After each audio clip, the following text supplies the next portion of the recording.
नमस्कार,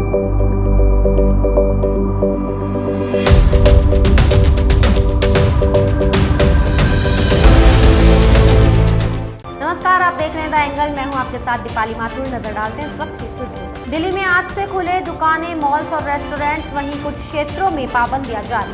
राजस्थान में कम हुए कोरोना के मामले, गहलोत सरकार राहत देने की तैयारी में, जल्द जारी हो सकती है नई गाइडलाइंस। सिरोही विधायक संयम लोढ़ा ने अनुशासनहीनता पर जताई चिंता, कहा पीसीसी को प्रदेश स्तरीय चिंतन शिविर का करना चाहिए आयोजन। प्रदेश में फिर बढ़े तेल के दाम, पेट्रोल 30 और डीजल 32 पैसे महंगा। देश की राष्ट्रीय राजधानी दिल्ली में कुछ शर्तों के साथ अनलॉक की प्रक्रिया शुरू हो गई है। इसके साथ दिल्ली में बाजार, मॉल और मार्केट कॉम्प्लेक्स में सारी दुकानें आज से खुल गई है। दुकानें शाम 8 बजे तक खुली रहेंगी। वहीं रेस्टोरेंट्स और निजी दफ्तरों में भी 50% क्षमता के साथ खुल गए हैं। दिल्ली मेट्रो भी अपनी 50% क्षमता के साथ रफ्तार पकड़ेगी। हालांकि दिल्ली में अभी भी कुछ गतिविधियां प्रतिबंधित रहेगी। देश में कोरोना की रफ्तार कम होती जा रही है। पिछले 24 घंटे के अंदर कोरोना वायरस के 70,421 नए मामले दर्ज किए गए हैं। 31 मार्च के बाद से ये अब तक के सबसे कम मामले हैं।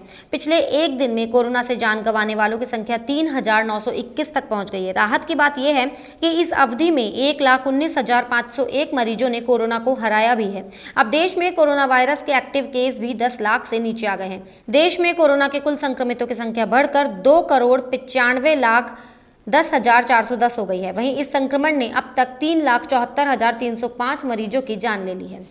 दक्षिण पश्चिम और पूर्वोत्तर के बाद अब मानसून देश के पूर्वी, उत्तरी और मध्य भाग में सक्रिय हो गया है। अगले 24 घंटों में 20 राज्यों में मानसून दस्तक देगा। पश्चिम बंगाल, ओडिशा, हरियाणा, पंजाब, छत्तीसगढ़, मध्य प्रदेश, तेलंगाना और केरल समेत हल्की से मध्यम बारिश होने का अनुमान है। इसके अलावा पूर्वोत्तर भारत, दिल्ली, राजस्थान, आंध्र प्रदेश, मध्य महाराष्ट्र में हल्की से मध्यम बारिश हो सकती है।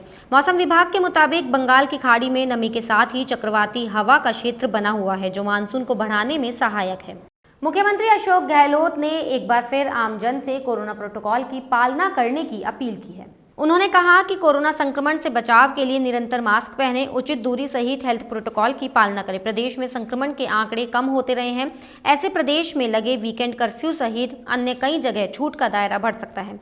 पिछले 10 दिन से लगातार कोरोना संक्रमितों के आंकड़ों में तेजी से गिरावट आ रही है। कोरोना संक्रमण के कम होते आंकड़ों के बीच अब सरकार लॉकडाउन के दायरे में भी छूट देने की तैयारी कर रही है। सूत्रों की माने तो जल्द ही सरकार की तरफ से नई गाइडलाइन जारी हो सकती है।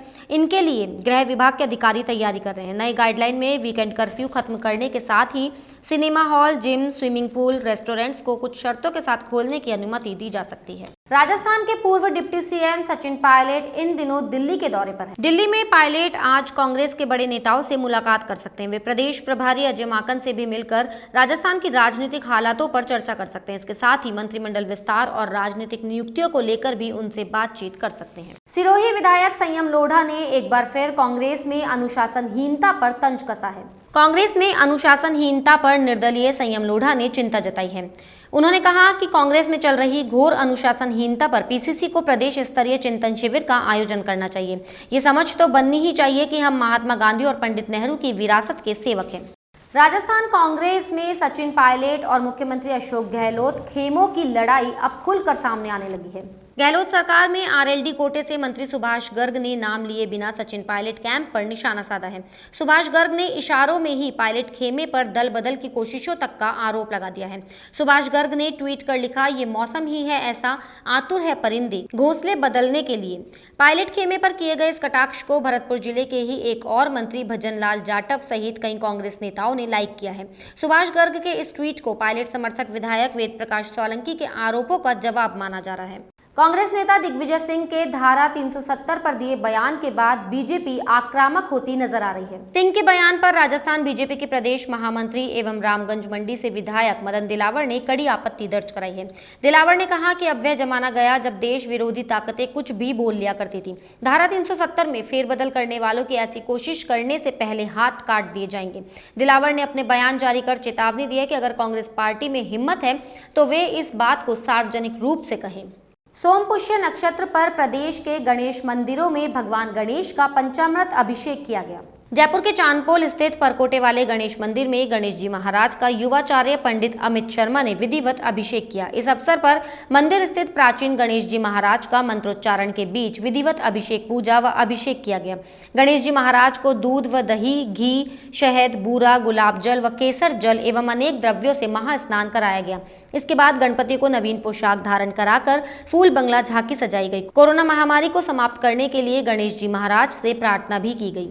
महंगाई की पटरी पर पेट्रोल डीजल की कीमतें जोरों पर दौड़ रही है। बढ़ती महंगाई के चलते चौतरफा विरोध के बावजूद तेल कंपनियां लगातार पेट्रोल डीजल के दामों में तेजी बनाए हुए। कंपनियों ने मात्र 6 माह में ही 50 बार पेट्रोल डीजल महंगा कर दिया है। महामारी के इस दौर में लॉकडाउन से जहां व्यावसायिक मांग 20 से 30% तक रह गई है और घरेलू मांग अपने न्यूनतम स्तर पर है, वहीं पेट्रोल डीजल के दाम हर रोज रिकॉर्ड बना रहे हैं। तेल कंपनियों ने पेट्रोल 30 पैसे और डीजल के दाम 32 पैसे प्रति लीटर महंगे कर दिए हैं। जयपुर में अब पेट्रोल 103 रुपये 3 पैसे और डीजल के दाम 96 रुपये 24 पैसे प्रति लीटर हो गए हैं। इस साल डीजल 15 रुपये 35 पैसे और पेट्रोल 14 रुपये 38 पैसे प्रति लीटर महंगा हुआ है। आज सेंसेक्स के पहले कारोबारी दिन शेयर बाजार गिरावट के साथ खुला। बॉम्बे स्टॉक एक्सचेंज का प्रमुख इंडेक्स सेंसेक्स 54.17 अंकों की गिरावट के साथ 52,420.59 के स्तर पर खुला। वहीं नेशनल स्टॉक एक्सचेंज का निफ्टी 39.40 अंकों की गिरावट के साथ 15,760 के स्तर पर खुला। आज 1,276 शेयरों में तेजी आई, 791 शेयरों में गिरावट आई और 106 शेयरों में कोई बदलाव नहीं हुआ। शुरुआती कारोबार के दौरान Infosys, TCS, Bajaj Auto, Titan, HCL Tech और अल्ट्राटेक सीमेंट के शेयर हरे निशान पर खुले। बुलेटिन में फिलहाल इतना ही। अगर आपको हमारा वीडियो पसंद आया हो तो हमारे चैनल को लाइक, शेयर और सब्सक्राइब जरूर करें।